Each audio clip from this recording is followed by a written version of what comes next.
کچھ ڈھلوان دار گلیوں سے گزرتے ہوئے آخر وہ سمندر کی طرف آئی، جہاں سڑک کے کنارے پر لگے درخت اور ان کے نیچے قطار میں لگے ہوئے بینچ اس سمندر کے کنارے کو مزید پرکشش بنا رہے تھے۔ ٹیولپس کے پھولوں کی کیاریاں کناروں پر ایک پرکشش منظر نمایاں کر رہی تھی۔ ٹھنڈی اور پرسکون ہوا سے زمین پر بکھرے پتے اڑ کر ادھر سے ادھر گرتے، کچھ درختوں پر لگے پتے ہوا کے تیز جھونکے سے اپنی ٹہنیوں سے علیحدہ ہو کر زمین بوس ہو رہے تھے۔ وہ گہری سانس بھرتی اس کے بالکل ساتھ چل رہی تھی۔ تمہیں کون سا موسم پسند ہے؟ عشاء نے ایک چھوٹا سا سوال کیا۔ کوئی بھی نہیں، وہ اپنی پینٹ کی جیبوں میں ہاتھ ڈالے چل رہا تھا۔ کوئی بھی نہیں مطلب؟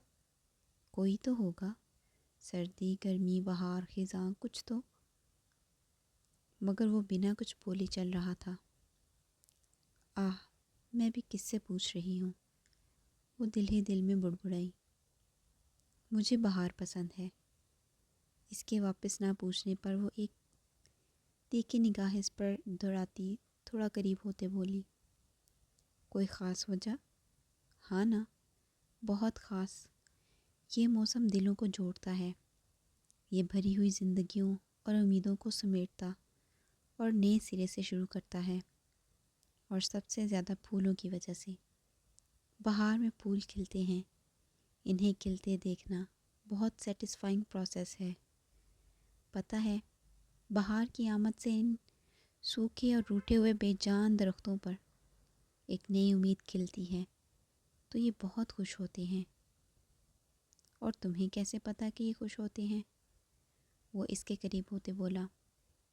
کیونکہ جب ایک مرجھائے ہوئے درخت پر پھول اور پتے کھلیں تو وہ خوشی سے لہراتا ہے، مطلب وہ خوش ہو رہا ہوتا ہے، سمپل۔ ہاں، اور وہ تمہیں بتاتا بھی ہے۔ وہ ناک سکیڑتے اس کی طرف دیکھ رہی تھی۔ جی ہاں، یہ پھول بہت کچھ بتاتے ہیں، بس سننے کے لیے انسان درست ہونا چاہیے۔ وہ ایک جرجری لے کر اس سے ایک قدم آگے چلنے لگا۔ پیدل چلتے اس پر نور سڑک پر اسے بہت پرسکون احساس ہو رہا تھا۔ بہت سے لوگ وہاں واک کی غرض سے آئے تھے۔ سڑک کے کنارے پر ایک خوبرو آدمی ہاتھ میں ڈفلی پکڑے مصطفیٰ سلسلی گانا گانے میں مصروف تھا، جس کے عین سامنے کچھ لوگ اس کی تصویریں بنانے میں مصروف تھے، جبکہ اس بھیڑ میں ایک طرف ایک کپل اس کے گانے کی تال پر ترکش ڈانس کرنے میں مشغول تھا۔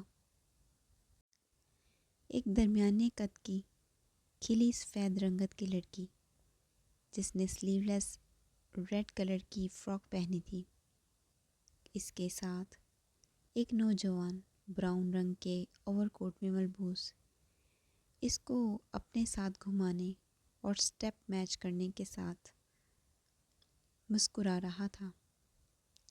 شاید وہ ان دونوں کی پہلی ڈیٹ تھی، کیونکہ ترکی میں سرخ رنگ کا ڈریس ایک لڑکی تب ہی پہنتی ہے جب وہ اپنے پارٹنر کے ساتھ پہلی دفعہ آئے یا پھر وہ کسی اچھے پارٹنر کی تلاش میں ہو۔ وہ چلتی ہوئی ان دونوں کو ڈانس کرتے دیکھ رہی تھی، جبکہ سلطان اپنا رخ سمندر کی طرف کیے پینٹ کی جیبوں میں ہاتھ ڈالے ہنوز اسی پوزیشن میں چل رہا تھا۔ عشاء چلتی چلتی اس سے آگے کچھ فاصلے پر لگے درخت کے قریب آئی، جہاں ایک لمبی ٹہنی پر صرف ایک ہی پتا لٹک رہا تھا، جو کہ سائز میں کافی بڑا تھا۔ اس نے ہاتھ بڑھا کر اسے توڑنا چاہا، مگر وہ اس کے کافی اونچائی پر تھا، تو وہ انگور کھٹے ہیں کہہ کر آگے بڑھ گئی۔ وہ اس کے پیچھے چلتا اس کی ہر حرکت کو نوٹ کر رہا تھا، جبکہ عشاء کے مطابق وہ اسے نظر انداز کیے چل رہا ہے۔ چلتے چلتے سلطان کے قدم اس کے قدموں سے ملے، مگر وہ بنا اس کی طرف دیکھے چلتی گئی۔ سلطان نے اس کے بازو پر ہلکی سی کہنی کی ضرب لگائی، جس پر اس نے اس کی طرف دیکھا اور اگلے ہی پل اس کے ہاتھ میں پکڑے اس بڑے سے پتے کی طرف دیکھا۔ وہ اسے توڑ لایا تھا۔ عشا نے مسکراتے ہوئے اس سے وہ لے لیا۔ شکریہ۔ وہ سمندر کے کنارے کھڑی سامنے کے خوبصورت منظر کو اپنے موبائل میں قید کر رہی تھی، جب موبائل گھماتے اس کی نظر سلطان پر پڑی، جو فون کان سے لگائے کسی سے بات کرنے میں مصروف تھا۔ عشا نے کیمرہ اس کی جانب کیے، ایک کلک کیا اور وہ مغرور سا شہزادہ اس کے موبائل میں قید ہو گیا۔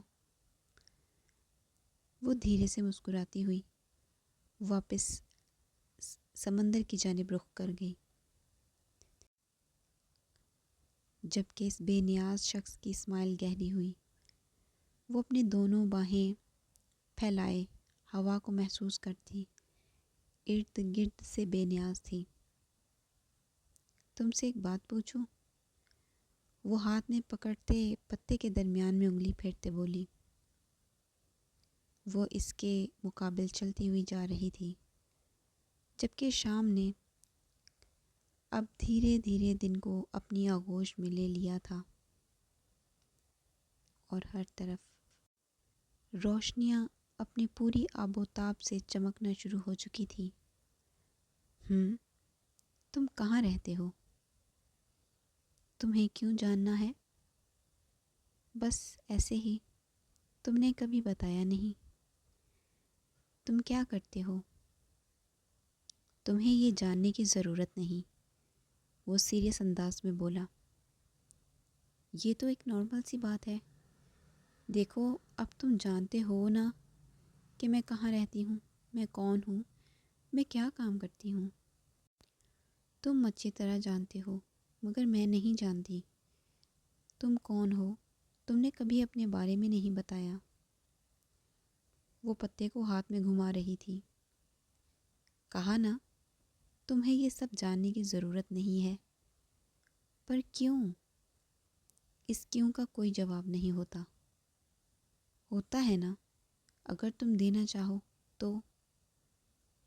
میں تو بس ایک سمپل سا سوال پوچھ رہی ہوں۔ وہ بنا جواب دیے چل رہا تھا۔ اب بتا بھی دو، تم ہمیشہ ہی ایسا کرتے ہو۔ ایک بار میں ہی سمجھ جاؤ تو بہتر ہے۔ میں ایک بات بار بار دہرانے کا عادی نہیں ہوں۔ اب کی بات اس نے تھوڑے غصے سے جواب دیا۔ کیوں؟ کیا میں نہیں جان سکتی؟ تمہارے بارے میں؟ نہیں۔ پر کیوں؟ تم نے تو کہا تھا نا کہ ہم دوست ہیں، تو کیا میں اتنا بھی حق نہیں رکھتی کہ میں جان سکوں؟ اب سلطان کے ماتھے پر پڑی سلوٹوں میں اضافہ ہوا تھا۔ وہ ایک بات بار بار کہنے کا عادی تو بالکل بھی نہیں تھا، مگر اس کی ایک ہی بات بار بار پوچھنے پر اب اسے غصہ آ رہا تھا۔ بتاؤ نا، کیا میں اتنا بھی حق نہیں رکھتی؟ ہاں، نہیں رکھتی۔ سلطان نے قدرے غصے سے اس کی طرف دیکھتے ہوئے کہا۔ پر مجھے جاننا ہے۔ Keep quiet. ابھی بات عشا کے منہ میں ہی تھی کہ سلطان نے دھاڑ کر کہا۔ وہ 2 قدم فاصلے پر ہوئی۔ نہیں رکھتی تم کوئی بھی حق میرے بارے میں جاننے کا، سمجھی؟ وہ انگلی کی نوک اس کی جانب کیے قدرے غصے سے اس سے مخاطب تھا۔ ایک بار پھر وہ اپنے اسی روپ میں آ چکا تھا اور مقابل نے اسے سمجھنے میں پھر غلطی کر دی تھی۔ آنکھوں میں آئی نمی کو چھپانے کے لیے چہرہ دوسری طرف موڑ گئی۔ شاید ہمیں گھر جانا چاہیے، کافی دیر ہو چکی ہے، وہ دھیرے سے بولی۔ وہ اس سے کچھ قدم آگے چلنے لگی۔ وہ اپنی آنکھوں میں غصہ لیے ایک گہری سانس بھرتا اپنے بالوں میں ہاتھ پھیرتا اس کے پیچھے قدم بڑھا گیا۔ وہ کافی تیز چل رہی تھی۔ ترکی کی گلیوں میں بنی ہوئی سڑکیں ڈھلوان دار ہونے کی وجہ سے وہاں سے نیچے آتا انسان کافی تیزی سے چلتا ہے۔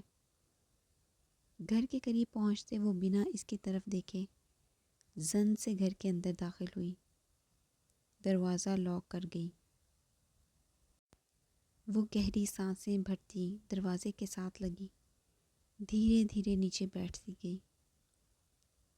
اس نے اسے سمجھنے میں پھر غلطی کر دی تھی، اور اس دفعہ کی غلطی میں وہ بہت آگے نکل چکی تھی، اور اب اس کی یہ غلطی اسے بہت تکلیف دے رہی تھی۔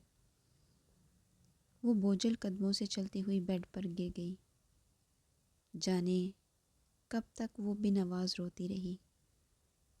میں تو سمجھتی تھی کہ میں اسے کچھ سمجھنے لگی ہوں، مگر وہ ایک عجیب پہیلی ہے۔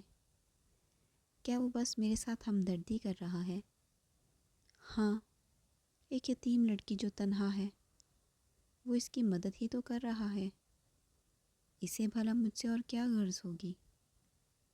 اور میں ہی شاید پاگل ہوں جو خود کو اتنا اہم سمجھ لیا، مگر میرے پاس تو اتنا حق بھی نہیں ہے۔ وہ چہرہ ہاتھوں میں چھپاتی پھوٹ پھوٹ کر رو دی۔